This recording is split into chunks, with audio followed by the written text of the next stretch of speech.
नमस्कार साथियों, आपका बहुत दोस्तों था सरकारी नौकरी 2.0 पे। तो दोस्तों, आज हम बात करने वाले आउटसोर्सिंग कर्मचारियों के बारे में, उन कर्मचारियों के बारे में जो अभी जॉब के लिए परेशान हैं, खास करके आउटसोर्सिंग। तो मैं आपसे बिल्कुल ये बात बताना चाहूँगा बहुत स्पष्ट शब्द से, अगर आपको कोई ये कहे कि पैसा दे के मिल जाएगा जॉब, तो उसके चक्कर में बिल्कुल भी मत पड़िएगा। क्योंकि अगर आप पैसा दे के जॉब मान लीजिए ले ही लिया, उसके बाद सबसे बड़ी मुसीबत तब शुरू होगी। क्योंकि आपने पैसा दिया, कितना दिया उसके बारे में हम बात नहीं करेंगे, लेकिन 1 रुपया भी किसी को दिया तो आपके लिए नुकसान है। क्योंकि समय से वेतन नहीं मिलेगा, उसके लिए आप परेशान होंगे, और जो पैसा आपके पास था वो भी आपका पैसा चला जाएगा। और कंपनियां 3 साल में अपना रिन्यूअल करेंगी, तो क्या पता दूसरी कंपनी आएगी, रखेगी कि नहीं रखेगी, ये भी बहुत बड़ी समस्या है। कई जिलों में ये समस्याएं आ रही हैं। तो इसलिए पैसा दे के नौकरी लेने वाले जो भी, खास करके आउटसोर्सिंग, तो बिल्कुल ही नहीं। और ऐसे किसी भी नौकरी में पैसा दे के नौकरी लेना सबसे गलत है। क्योंकि अगर आप जेन्युइन हैं, आप मेरिट में अच्छे हैं, आपने एग्ज़ाम अच्छा दिया है, तो आपको नौकरी वैसे भी मिल सकती है। लेकिन इन चक्करों में बिल्कुल मत पड़िए। सुनने में बहुत आ रहा है, बहुत न्यूज़पेपर में आ रहा है कि पैसे की ठगी हो गई, ये हो गया। उसको लेके मैंने सोचा कि अपने भाइयों को जो इसके बारे में जागरूक करना चाहूँगा कि इन चक्करों में बिल्कुल भी ना पड़े। क्योंकि 6-6 महीने कई कई जगह सैलरी नहीं मिल रही है।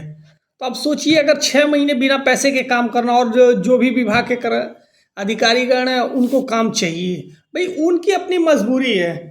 भाई नियुक्ति तो पहले होता था विभाग के द्वारा नियुक्ति, तो विभाग और कंपनियां नियुक्ति कर रही हैं।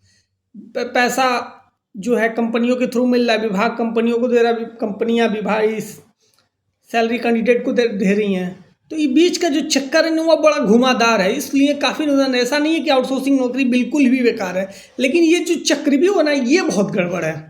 अगर ये पैसा डायरेक्ट मिलता तो ये सारी समस्याएं नहीं होती जैसे पहले होता था। जैसे मान लीजिए सबको सरकारी नौकरी नहीं मिल सकती, बिल्कुल सत्य बात है, इसमें कोई दो राय नहीं है। लेकिन अगर जो सीटें खाली हैं उनको ही अगर आप स्थायी भर दें तो क्या बुराई उसमें। आखिर उसकी जगह आपने आउटसोर्सिंग रखा ही है ना। 9-10 लाख आप ही लोग मानते हैं ना कि 9-10 लाख लोगों को हमने रखा है। तो उन 9-10 लाख लोगों को अगर आप संविदा ही कर देते तो क्या बुराई थी। डायरेक्ट सैलरी मिलती, एक सम्मानजनक सैलरी मिलती, जो भी उनका कटता पीएफ ईसीएस, तो भी उसमें भी समस्या नहीं रहती, और बच्चे ठगे भी नहीं जाते। इसका लाभ भी कुछ लोग ले रहे हैं, नौकरी के नाम पे लोगों से पैसे ले रहे हैं और उससे प्रताड़ित भी हो रहे हैं। तो इन चक्करों से आप बिल्कुल बचिए। कोई अगर आपको ऐसा बोले तो आप इसको बिल्कुल ही दूर रहिए कि पैसा दे के देखिए किसी भी नौकरी के चक्कर में, खास करके आउटसोर्सिंग, तो बिल्कुल भी मत रहिए। अपनी काबिलियत के बल पे अगर आपका होता है ठीक है, नहीं तो फिर आप प्राइवेट कोई जॉब देख लीजिए, आपको बिना पैसे दिए मिल जाएंगे। जो भी पैसे आपके पास 25-50 हज़ार, 1 लाख, दो भी बच रहेगा, वो आपका काम में आएगा। फिलहाल ये इसीलिए जागरूक के लिए वीडियो था। और बहुत सारे आउटसोर्सिंग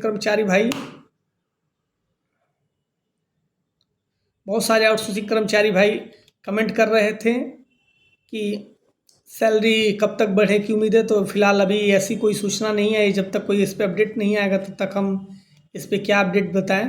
जो ही कोई ऐसी अपडेट आती है जरूर वीडियो के माध्यम से सूचना दी जाएगी। मिलते हैं नेक्स्ट वीडियो में, तब तक के लिए जय हिंद, जय भारत।